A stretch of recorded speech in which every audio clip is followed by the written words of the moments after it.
Fake news के बारे में कई बार supreme court, chief justice of India और बाकी के जस्टिसेस ने खुले में अपने विचार एक्सप्रेस किए हैं। यहाँ तक कि former chief justice of India NV Ramana ने भी अपने टेन्योर में सोशल मीडिया के थ्रू फेक न्यूज के स्प्रेड होने पर कंसर्न्स रेज किए थे। उन्होंने कहा था कि सोशल मीडिया कंपनीज जैसे कि ट्विटर, फेसबुक, यूट्यूब, इन सभी का मिसयूज किया जाता है ताकि इंस्टीट्यूशंस और जजेस की इमेज को टार्निश किया जा सके। ये प्लेटफॉर्म्स कभी इन न्यूज पर रिस्पॉन्ड नहीं करते और ऐसे फेक न्यूज पर कोई कंट्रोल नहीं है। He once said, "They write anything against judges, institutions without accountability. They only worry about powerful men and not judges, institutions or common people." If you go to YouTube, you will find how fake news is being freely circulated and anyone can start a channel on YouTube. India के current chief justice of India DY Chandrachud भी इस fake news के शिकार हो चुके हैं। आपको याद है कि एक बार सोशल मीडिया में चीफ जस्टिस ऑफ इंडिया के खिलाफ एक फेक न्यूज सर्कुलेट हुई थी। The post which went viral on social media showed Chief Justice of India DY Chandrachud calling out the people to storm the streets in protest against the central government. The post also used a file photograph of Chief Justice of India DY Chandrachud. It read as, "We are trying our best to save the Constitution of India, democracy of India, but your cooperation is also very important for this. All the people should unite and come out on the streets and ask the government about their rights. This dictatorial government will scare people, threaten, but you don't have to be afraid. Keep courage and ask the government to account. I am with you." जिसके बाद supreme court के public relation officer ने एक press note release करते हुए इस post को fake और इल इंटेंडेड बताया था। Press note stated, "No such post has been issued by the Chief Justice of India, nor has he authorized any such post." एक इवेंट पर chief justice of India DY Chandrachud ने ऐसे fake news और trolls पर लोगों का ध्यान खींचा था और कहा था कि सोशल मीडिया में काफी कुछ फेक न्यूज पढ़ने को मिल जाता है and he never pay attention to such news. पर क्या चीफ जस्टिस ऑफ इंडिया तब भी चुप रह सकते हैं जब ये fakeness supreme court proceedings, orders और कोर्ट की डे टू डे फंक्शनिंग्स में देखने को मिले? क्या तब भी चीफ जस्टिस ऑफ इंडिया यही कहेंगे, "He don't pay attention to such things"? आपको जानकर हैरानी होगी कि 2019 में मद्रास हाई कोर्ट में एक पिटिशनर ने fake supreme court order file किया था। Justice C Saravanan and justice S Vidyanathan के वेकेशन बेंच के सामने एक मैटर को अर्जेंट लिस्ट करवाने के लिए पिटिशनर ने सुप्रीम कोर्ट द्वारा पास किए गए ऑर्डर्स की कॉपी प्रोड्यूस की। जब इन डॉक्यूमेंट्स की वेरिफिकेशन की गई तो पता चला कि ऑर्डर्स फेक हैं।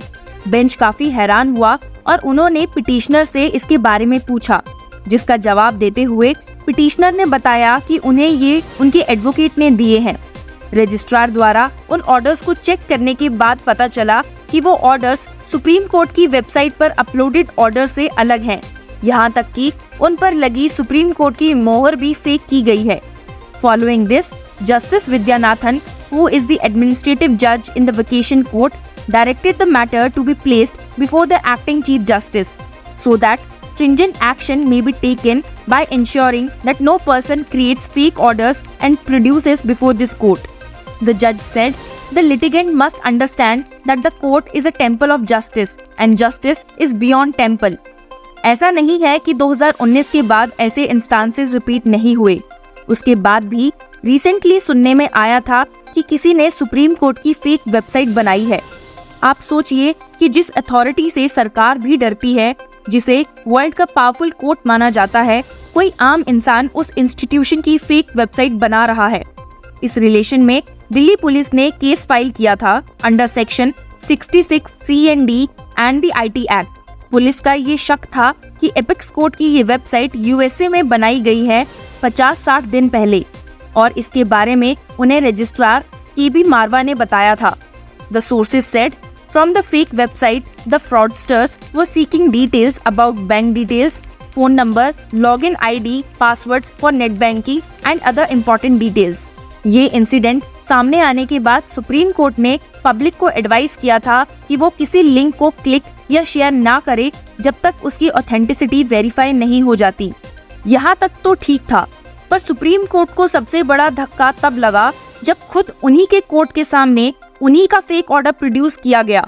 ये इंसिडेंट 26 सितंबर को जस्टिस अभय एस ओका एंड पंकज मित्तल के कोर्टरूम में देखने को मिला। एक केस में 2 लॉयर्स को अपीयर होना था, लेकिन उनमें से एक लॉयर प्रेजेंट नहीं हो पाया, while advocate on record Aftab Ali Khan was present. जजेस पहले तो अगस्त में सबमिट किए गए कोर्ट ऑर्डर को देखकर सस्पिशियस हो गए। उन्होंने नोटिस किया कि पिटीशन के साथ फाइल किए गए 2 ऑर्डर्स कॉन्ट्राडिक्टरी हैं। दोनों ही ऑर्डर्स सेम बेंच ने सेम डे पर पास किए हैं।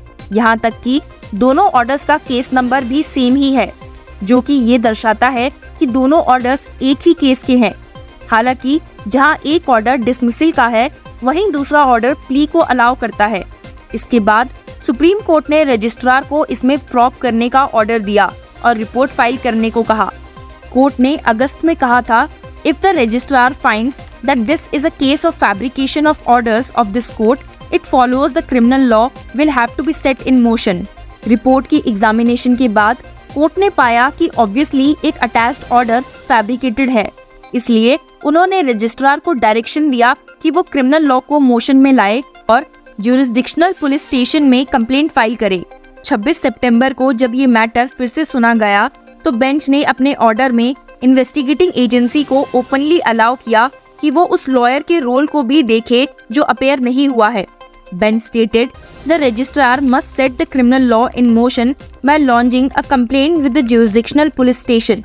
Though notice was issued to Miss Preeti Mishra, advocate for examining her role, she has chosen not to appear before this court today. It is for the investigating agency to examine the role allegedly played by her. साथ ही court ने इस matter में 2 महीने के बाद report मांगी है। अब इस केस की अगली सुनवाई 1 दिसंबर को होगी। पर हैरानी की बात यह है कि जजेस और सुप्रीम कोर्ट से related fake news social media से निकलकर अब सुप्रीम कोर्ट आ पहुंची है। सोशल मीडिया पर फेक न्यूज और डॉक्यूमेंट सर्कुलेशन को तो फिर भी रोका जा सकता है, पर जब यही फेकनेस और फैब्रिकेशन कोर्ट ऑर्डर्स प्रोसीडिंग्स में देखी जाने लगे, तो कैसे कोर्ट और जजेस इन सब से डील करेंगे? इन सब पे चीफ जस्टिस ऑफ इंडिया और सुप्रीम कोर्ट क्या स्टेप लेगी, ये आने वाला वक्त ही बताएगा। But to know more about such news, keep following law chakra.